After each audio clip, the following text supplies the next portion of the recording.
Okay, hi, hello everybody. I do apologise for running a little late. I had a bit of a techno glitch. I am very sorry about that. Thanks for your patience and for hanging on. Can you just let me know that you can hear me okay and see me okay? All good. Hi Cindy. Hello. I see that you're there. Thank you so much for your patience and hanging on. Um, Let me just have a quick a sip of my tea. Morning, lady. I hope you're having a wonderful time where you are. Thank you so much for making time to be with me this morning. My name is Linda and I have fibromyalgia and I wanted to share some stuff with you. So I just want to begin that you are in the right place. I'm talking today about when there's no cure, what are the opportunities? Because sometimes when we get that message from the doctor, it's like, oh, well, that's that then. That's my life done. This is what it is from now on. But I wanted to share with you some tips and some secrets and a bit of my own personal learning about the fact that no, that's not all there is. So is everybody comfortable that they've got the right session? Great. So let's proceed, shall we? And thank you again for your patience in hanging on while I got myself sorted behind the scenes. I do have a little set of notes with me this morning because sometimes my fibro brain does kick in and I go off on tangents, and sometimes I just plain forget what I was talking about. Now, can you hear me okay? I have a tendency to talk softly once I get started. Can I find a way to put up my microphone? Sound is good. Thank you, Cindy. Thank you so much for letting me know. Right, so I am Linda Emsley. I do have fibromyalgia. Over and above that, I have been working with local women in Darwin in particular, who also have chronic illness. And I do that from a background of massage therapy, Reiki, a grounding in traditional Chinese medicine, plus all of my own decades of research and exploration into a number of alternative therapies.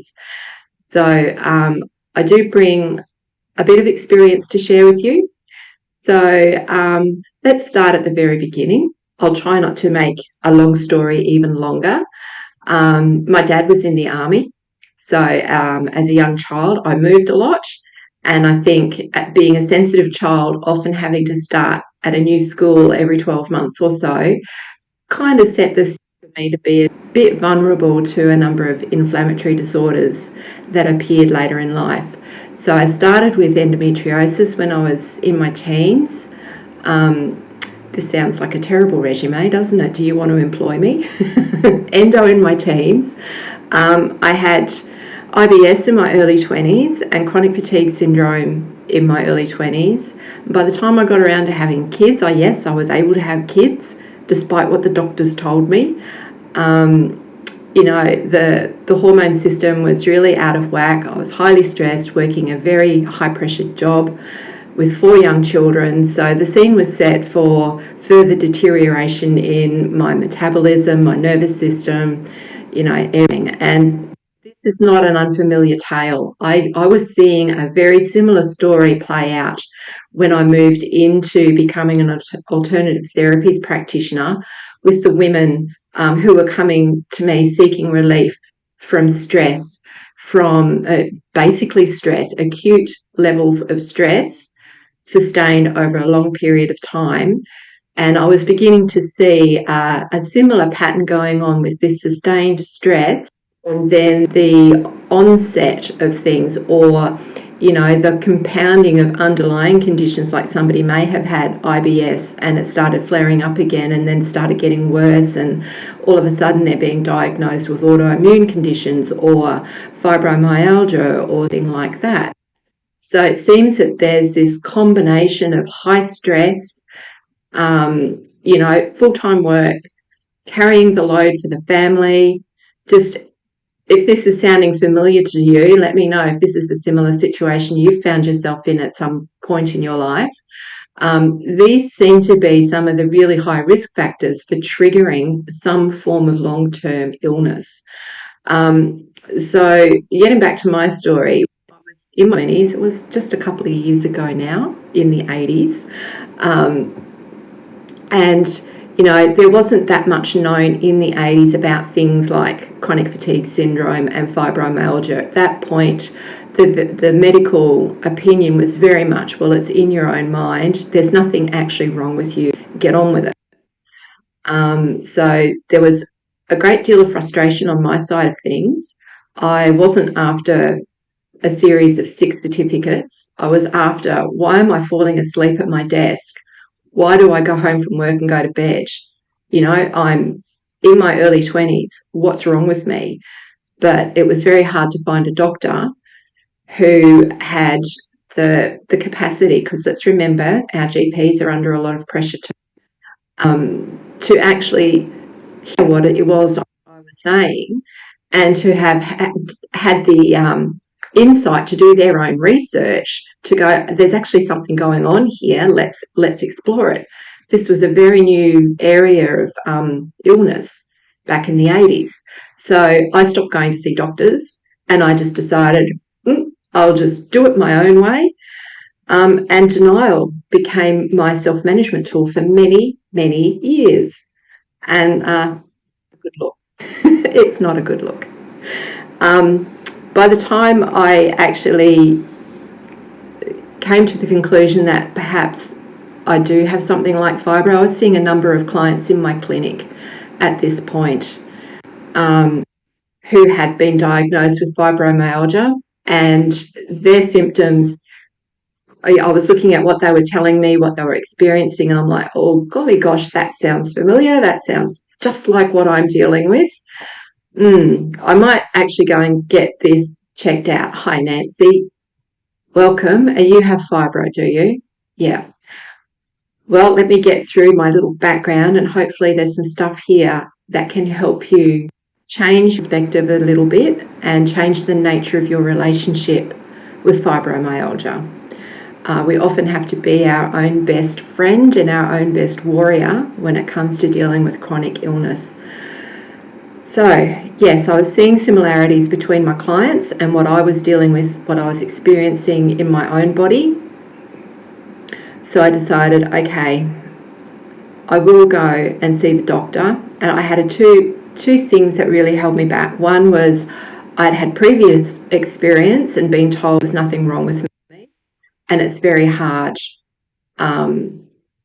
to get some sort of diagnosis for something that doesn't have a blood test, like fibromyalgia. But also there's a bit of that stigma about, if I succumb or I accept that I've got something wrong, then I'm less than I am now. I'm a different person. I'm a sick person. I'm not a well person. So that was part of my own personal journey, was to find a way to be at peace with that and to change my own mindset about what do I mean by being sick, what do I mean by being well, and why is living with something that's difficult any less worthy or deserving than being 100% healthy and well all the time. So that was one of my first things. And Nancy, you do a lot of mind-body healing, including self-Reiki. That is absolutely gorgeous. Absolutely. So, finally got along to my GP. We was talking to her, explained where I was at, and she said, I'm going to send you off to a rheumatologist, and he can determine it. It sounds to me like it could be rheumatoid arthritis or it could be fibromyalgia, but I'm going to send you off, get some blood tests done, and away you go. So blood tests showed that it wasn't rheumatoid arthritis. And then the rheumatologist did, the old faithful fibromyalgia check with the trigger points and taking the history and all the questions and so on. And yes, he agreed, fibromyalgia is your diagnosis. And here's your 6-month script for this really lethal medicine that we want you to take. He didn't call it lethal, but I'd been doing research on some of the stuff that they use to treat fibromyalgia and had come to the conclusion that the side effects sounded just as bad as the symptoms, and I didn't really want to take that option. And having been practiced myself for about 7 years by that stage, I decided, okay, I think I've got enough external knowledge about alternative approaches to managing health and well-being that I'm just going to keep going with that. I've been managing for the last 30 odd years with endo, IBS, chronic fatigue, migraines in my 30s and 40s, and postnatal depression after I had my kids. I was like, I've managed all of that pretty much on my own. I'm still functioning quite well now, although things were starting to deteriorate. I was really noticing a downhill slide in what I was able to manage. So I thought, okay, I'm just going to thank you very much. I don't want your prescription. I will look into my alternatives to manage what's going on for me. And Zuleika, I hope I've said your name correctly, Zuleika.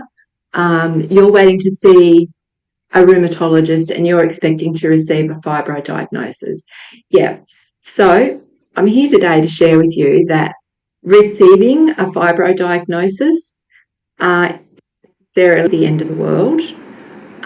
It is confronting, like receiving any diagnosis for long-term ill health is confronting, because we do need to understand that this is something that I'm going to have to manage for the rest of my life, because there is no magic pill that's going to take it away.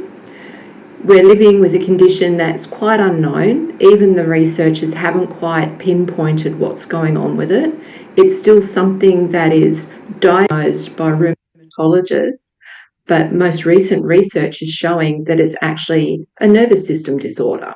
So, you know, they're still learning, being unpacked by those that we're going to ask for help. They don't know themselves. So we do really need to explore possibilities for ourselves and work out for ourselves how we function best and really maximize those things. And Cindy, you have severe long COVID, ME, and dysautonomia. I need new glasses. Dysautonomia for 3 years. Okay, that's pretty good. You're bedbound. Okay. You're a physician. That must be so tough. Working 2 years ago, you didn't have any pre-existing, but in retrospect, you were very stressed for a very long time. Yeah, but exercise enough. That's the thing.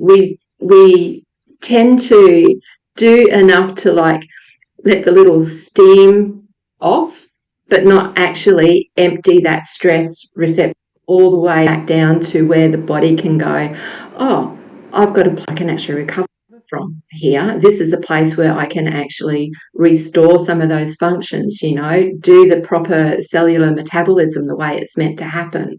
We often just go, let the steam off before it explodes, and then we'll just keep going until the steam comes back up to here. Yeah. So I can't read the rest of your comment there. Let's see. Yeah, I can't read the rest of your comment, Cindy, but thank you for sharing that information. So what I was discovering was I was very unhappy in a career that I had made for myself in marketing, and that added to the level of stress that was feeding what was going on in my body. The whole picture of my life was really quite unbalanced and unhealthy, looking back on it in retrospect, which is so much easier to do than when you're in the hot pot, right? So yeah, I switched careers and became a massage therapist. I took training in Reiki. Had my own self-yoga practice for 20 years or so. Before that, I was, already starting a meditation practice. So I went deeper with that and started doing, meditation and helping others find their way to meditation, start holding meditation circles and so on like that. And it was almost like, here's this parallel. I'm moving into holistic health, and I'm helping people with stress and who are coming to me with complex health conditions and many often chronic illnesses. And on the other side, the side that I'm not prepared to look at because I'm still in denial, I'm sinking further and further and further into my own chronic health issue. Hilarious, right? So I got to the point of heal thyself and realized, oh, what I'm doing here and what I'm learning for myself is actually starting to show benefit in here. What I'm seeing over here is I've reached a point where I'm not declining the way some of my clients are reporting. What am I doing differently? And the things that I noticed was I had continued with my yoga practice. I had taken my meditation practice deeper and actually trained in transcendental meditation, and of course my own Reiki practice. Being a Reiki practitioner, but also having a very dedicated self Reiki practice was making the really key difference. I was still able to work reasonable hours during my day. I'm very grateful that I'm self-employed. Well, I'm a business owner, let's face it, and I can call my own hours and decide when I work. And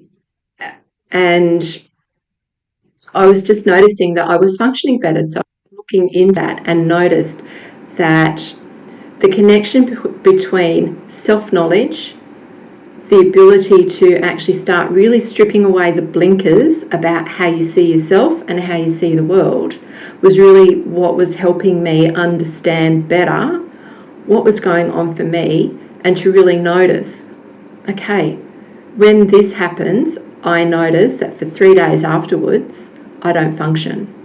So how do I spot this happening in a way that I can ameliorate it or deflect it or whatever?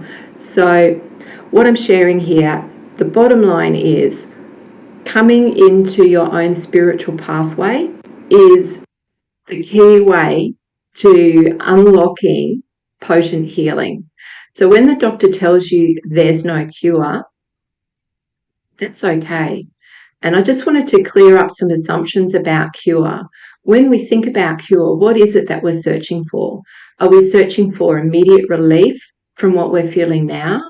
Are we searching for a way back to the person I used to be before I had this condition? What is it that cure is for you? And that's one of the things that I ask you to maybe journal on later is, what is a cure? What does cure mean for me? Because cure and healing are quite different things.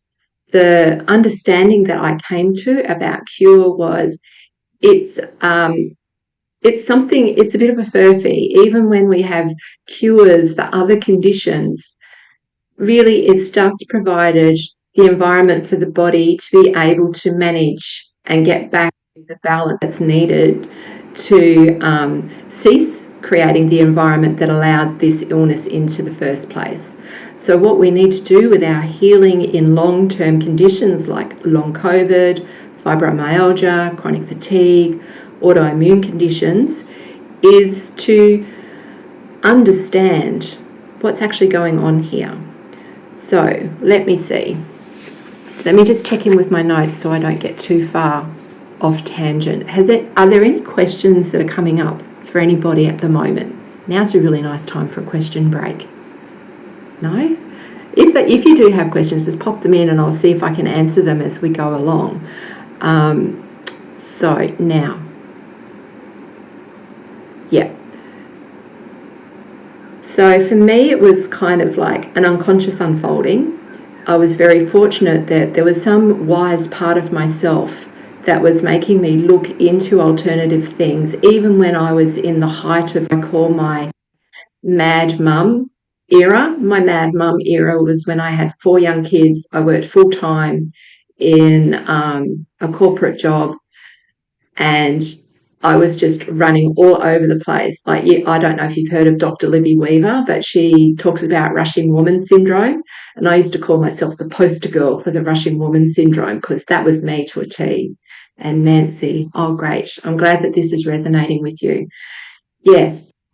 The key to any healing, regardless of what you've got going on, is to get into deep, loving, compassionate relationship with yourself. And what I've discovered is that people who reach a point and decide to explore spiritual development pathways, what you're actually embarking on is a journey of falling in love with yourself. And that is all that's needed for true healing, is to fall in love with yourself. And that's why I love that beautiful Rumi quote of close your eyes, fall in love, and stay there. It's just one of my favourite. So how do we actually do that? Well, I've touched on 3 of the things that worked for me. I had a long existing yoga practice. I've also worked with Tai Chi and Qigong over the years. So the type of practices that bring you into connection with your body, but further than that, they bring you into connection with the energy flow within the body, so that you can really start using that as a moving mindfulness practice to pay attention to areas of my body am I actually connected with, which areas of my body can't even notice. And when I move into a certain position, is that when my mind starts taking me off to the shopping list? What's going on there? If I'm going off to what I have to do after I finish my yoga practice, then this position is showing something that I don't want to look at. So maybe I need to actually look at it. So it's, taking the practices that you're already doing and taking them one step further and coming into them with that really curious, questioning mind. Yeah, Tai Chi and Qigong are wonderful, aren't they, Nancy? And particularly with that connection with the energy flow, it makes it that much easier to identify, oh, there's a block here. I wonder what's going on with that. So working with your existing practices and taking them deeper and really starting to question when you notice things. Yes, notice, oh, that really hurts. And I invite you to also start moving beyond the hurt is bad, no, it's good, and just try to drop all the adjectives that we put onto body sensations and just notice, that's really uncomfortable. I wonder why. That feels great. I wonder why. Rather than, oh, gee, that really hurts. I don't like that. I don't want to be in touch with that. I don't want to know. Yuck. I'm just going to cut that off. I don't want to listen to that. So that's the first thing. The journey with meditation is really powerful. This is the key to building the skill to be an observer, to be able to step into that place of objectivity and detachment, to observe what you're noticing about yourself without judgment. What do I feel? What do I see? How can I be in peace with what I'm noticing, what I'm feeling, what I'm seeing? So I really invite you to continue your journey. And the thing that really helped me was transcendental meditation for a number of reasons. It enabled me to go deeper into meditation than any other practice that I'd been working with up until then. And when I did start my work with transcendental meditation, I had been practicing meditation regularly for about 10 years. So what I noticed with that, it was highly effective on my nervous system. I don't know other people's experience with TM. If there are other TM practitioners in here, I'd love to hear your experience. But what I noticed with it was it really helped me release the anxiety and that, that fluctuation into panic that seems to sit in the nervous system when you've got some form of chronic illness, particularly when the nervous system is affected. It really helped me clear that. And I have to admit, it wasn't easy. There were times when I really wanted to walk away from my transcendental practice because I was having quite intense panic with it. But at that point in time, I was, I'd been a practitioner for 10 years myself as a Reiki master and as a wellbeing practitioner. So I had enough of my own learning and understanding to know what was going on, and to be able to be with it long enough to let it move through. And it wasn't in a day, and it wasn't in a week. It did take a few months for me to be able to sit with this practice long enough to move through the discomfort to come to a place where I now get just the benefits of doing it. So that would be another little secret that I'd share with you, that when you have a practice that brings you to a place of discomfort that is so intense that you want to quit, really explore what's going on here. Is this doing something in my physiology that I can be with and that's okay for me to go with? Is this doing something in my emotional body that perhaps I need support with this? If I push too far, am I going to break myself? This is the key to, your spiritual development pathway, is self-learning and really understanding what is the truth for you. What works for me? How far can I push? When do I need to go, okay, no, I need help here.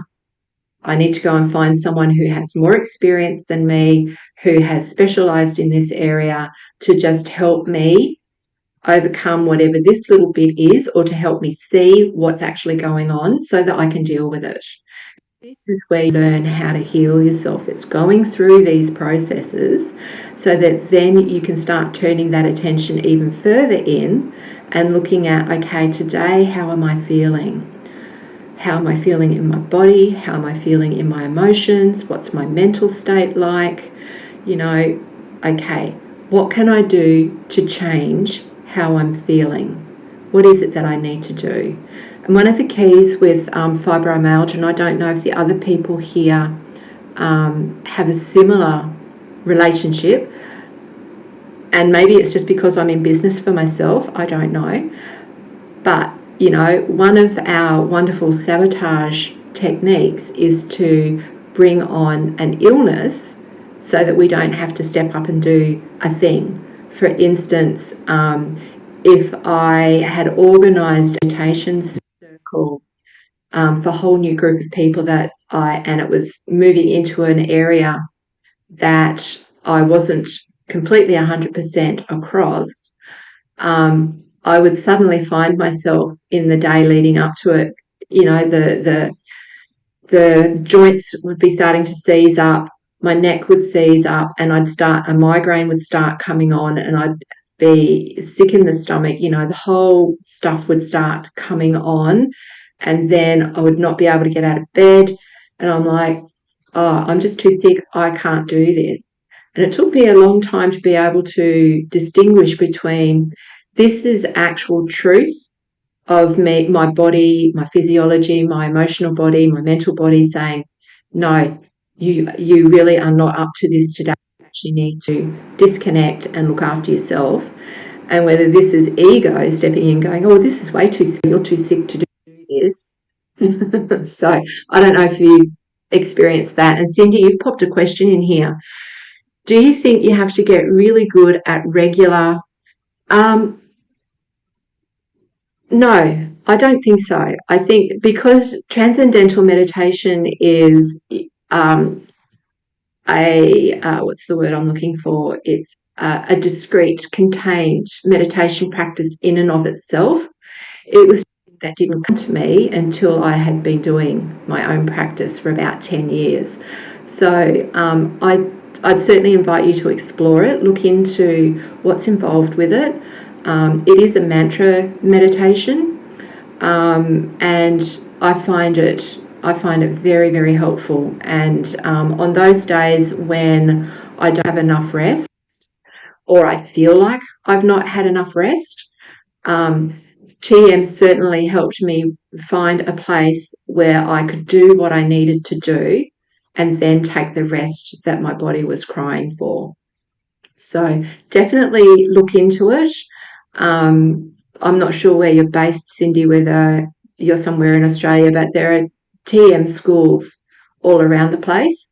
So yeah, look into it and see how it feels for you. If it resonates with you, try it. and see how it goes. Nancy is, yes, the anticipation of certain things brings on the migraine.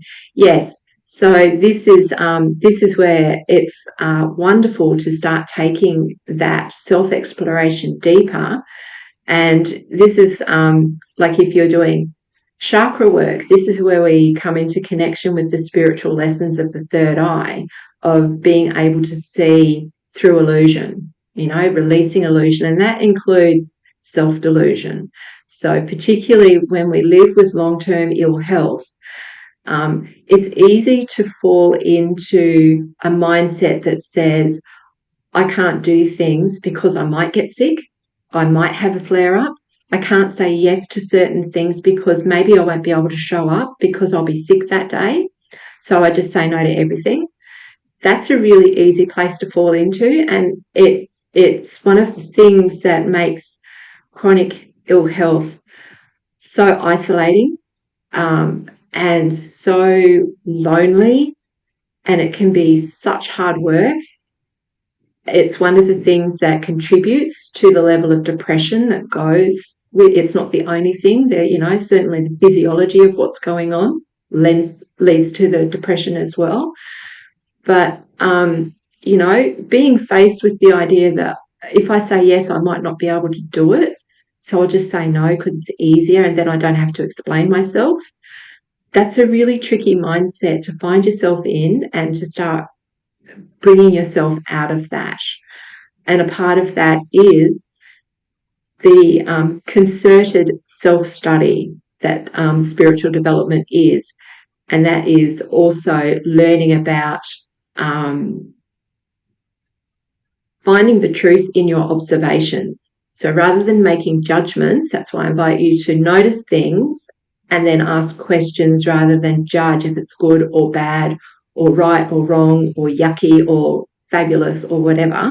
Let's not put a colour on it, just look at it and find out, well, what is the truth of that for me today? What is my actual truth in that space today? Nancy's also saying being aware of triggers. Absolutely. Yeah, absolutely. It's really vital that you start to really get to know yourself. Identify what are the things that trigger me, and it's not just food, although food's a biggie. It can be people, it can be situations, it can be music, it can be a whole range of things. So start looking at, where you notice, oh, I'm not starting to feel my best, and see what's going on. What's happening? Okay. Well, what can I do about that? And start developing strategies to help yourself out when you find yourself in those places. Yeah, so identifying triggers is a really, really powerful thing. And that is something that self-learning will help you with, or identifying your triggers will help you with your self-learning. They're kind of like this, really, aren't they? They join together. Okay, so now, what was I talking about? Transcendental meditation, clearing the nervous system. Okay, and then of course, for myself, I did my Reiki training, and then I chose to do master training with it. And my journey with Reiki has made, I would say, 90% of the difference to how I manage myself today. All of those things in combination, everything, of course, is, all accumulated to help me manage what's going on. But the Reiki, I think, is the icing on the cake because it's so easy. It's something that you can be attuned to, and then you've got it for life to give to yourself. And it does make a difference on physical, mental, and emotional bodies, and of course your spiritual body. And what I've noticed with that was I made a decision about 4 years ago that I was in a place where I wanted to rebuild my strength. And so that's one of the things, when we live with a chronic illness and get to a certain place of like, there is a sense of collapse. There's no two ways about it. There is a sense of collapse. And then there's a place where we need to start rebuilding. And how do we rebuild? Well, that is with appropriate movement, with watching what we do with our food, with watching what we do with our thoughts. What we tell ourselves in our mind is just so potent. So yes, observing what's going on in those thoughts and choosing to think different thoughts. I'm getting myself distracted here. So yes, I decided to join my daughter in going to the gym. I thought, okay, I'm at a point now where I want to start rebuilding some strength. I'd had to give up remedial massage because my body could no longer manage it. And I was like, that's okay. I can walk away from that. I've got other techniques that I work with, and I'm much happier working with the energy flow within and around the body. So I'm quite happy to let heavy body work go. It's actually no longer working for me anyway. But having said that, I got to a point where I really need to start rebuilding my strength. I was feeling weak. I was feeling frail. And the interesting thing about pain is the less we move, the more it hurts. So I know it sounds counterintuitive, but when we have pain, one of the best things to do for it is to move. Now, of course, if you've got an acute injury, the pain's there for a reason to tell you to don't move it yet because it's not safe.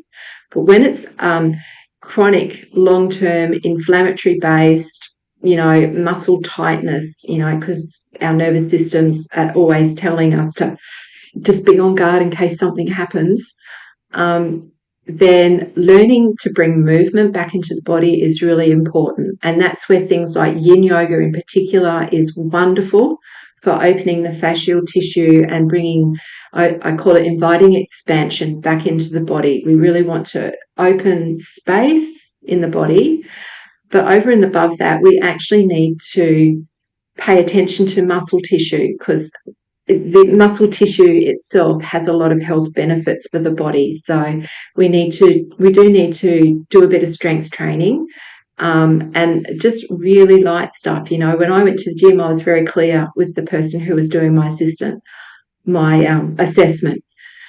I've got fibromyalgia. I'm at a point where I'm in a lot of pain, but I'm at a point where I know that movement is what I need to help me shift through some of this pain.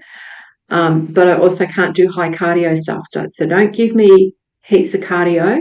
I'm looking at rebuilding strength. Look at me as a rehabilitation project, not as I'm here to lose weight and build muscle and get fit. That's not me. So yeah, we had that conversation and worked out a routine for me. And they had one of those, I don't know, some sort of system that works out, what your metabolic age is in comparison to your actual chronological age. And when they did that little assessment test on me, I think I was about 5 years younger. My metabolic age was 5 years younger than my chronological age. And I was like, well, that's interesting. And I put that down to Reiki. I would say that is my daily Reiki practice, doing that for me. So I just wanted to share that little snippet with you, because the benefits of Reiki aren't easy to see, but they're really easy to feel. Now, I did set this to be a 45-minute talk, so I'm not sure if Insight Timer automatically turns this off at 45 minutes. And I think I've pretty much covered the information I particularly wanted to share with you today. So are there questions? Is there something that you particularly wanted to hear from this session that I haven't covered? Nancy, yes. Yeah, you're a Reiki practitioner too, I take it, and or you have Reiki yourself. It makes a huge difference, doesn't it? It really does. Laurie, as soon as I add a slight bit of cardio, I crash. Yeah. We need to be really careful because, a lot of what's going on with the fibro and the ME in particular, and I'm sorry to hear you've got POTS as well, there's mitochondrial damage as well, which is why we have issues with our energy levels. And so we don't want to be working that little part of the cell beyond the capacity that it's already got. So yeah, cardio is not a good thing. It's something to aim for, to start bringing back in gently over time. But initially, what we want to do is regain some strength. You know, looking for the long-term view, it's really important that we maintain our strength and stability in our posture, because we don't want to be having falls. We don't want to be adding falls as we age to what we're dealing with and end up in supported care way earlier than anybody wants to. I mean, my goal is to be independent till the day I drop off my perch, but, you know, we'll see. JE. Yeah, look, unfortunately, Insight Timer doesn't record our live sessions. But if you have questions, you know, feel free to connect with me through my profile and ask your questions there. I'm happy to answer them. Fiona, do I still have chronic fatigue? Yeah, I don't know, to be honest. Where does chronic fatigue end and fibromyalgia start? I mean, there are so many crossovers with the symptoms. Certainly when I was in my early 20s, it was quite a struggle. It was a real struggle. Chronic fatigue was definitely what I was diagnosed with at that stage. And fatigue is something that I've struggled with my whole life. So I would say yes in answer to that question. I just think I manage things differently now. And just coming back to my point about exercise, find things that are fun. Like I have actually introduced some cardio into my routine in the form of belly dance. Now, I know that might sound a bit strange, but it's a way to get movement in that involves laughter, it involves fun, it involves community, it involves, you know, delighting the inner child with wearing bling and dressing up and wearing costumes. And I don't know about you, but I used to love all those old movies when I was a kid, you know, the Arabian Prince and all of that sort of stuff. So, you know, it was sometimes finding those childhood dream things and finding a way to manifest that in your adulthood and play with those things is just beautiful. So finding the things that bring you joy is really, really important. You know, the more that we can find happiness and joy in our state of being, the easier it is to deal with the physicality of I'm having a really shit day today. Yeah. So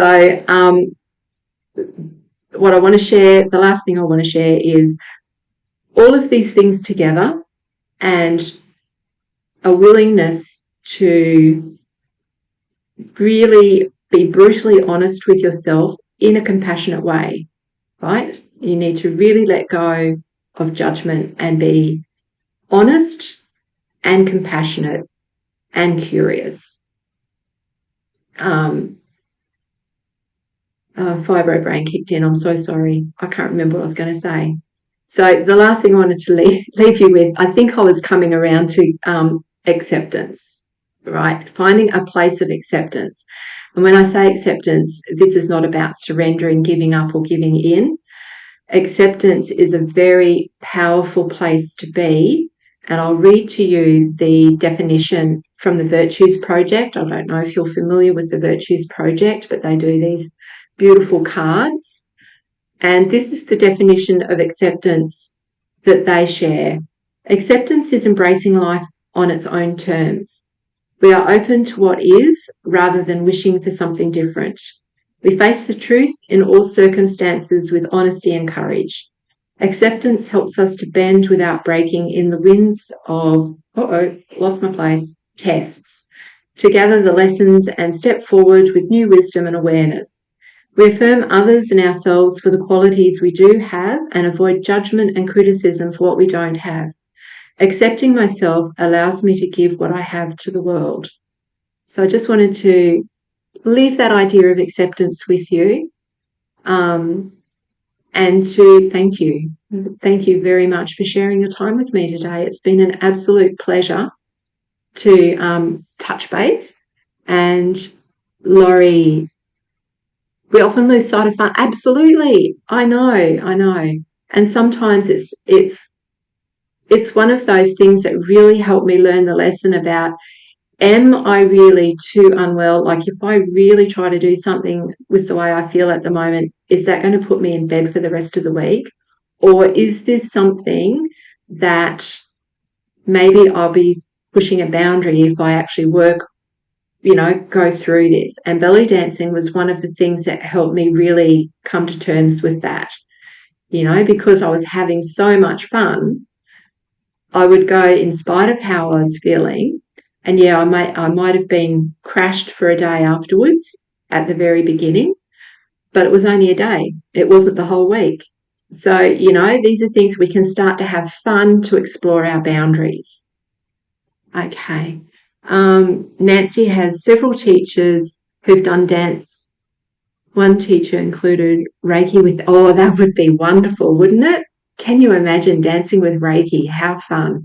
Cindy, you are most welcome. I hope that you got some useful information out of everything I shared today. Laurie, oh, you came a bit late. Well, I'm glad you found me too. I don't mind that you're late. I'm glad you're here. Thank you so much. Okay, well, I'm going to leave you all to get on with the rest of your day. I hope you have a beautiful day planned ahead. I'm going to go to a craft market, probably wash the dog, I think, because he stinks, and I've got lots of washing to do. So that's my day ahead. I hope you have a wonderful weekend. I am doing another talk. I think it's next week. It's on my list there in Insight Timer somewhere. If you're at a loose end, pop on in. I'm talking about fibro, coming at it from a different aspect. But yeah, let's get together and have some fun, hey? Because fibro doesn't need to be the end of the world. Thank you, everybody. Oh, and if I could ask, if it's okay, if you got value out of today and you want to share a donation with me, I would truly appreciate that. But don't feel obliged, okay? I just thought I'd throw it in there because, Jane, you came in late. Yes, yeah. Oh, thank you for finding me. I'm so glad you did pop in. Yes, I have some more lives lined up. So have a look on my profile. I've got, I think it's 6 scheduled over the next few weeks at various different times. So hopefully, they suit people. There's a time there that suits everybody. Right. Well, thanks again, everybody, and enjoy the rest of your week and the weekend. And hopefully we'll connect again soon. Bye-bye.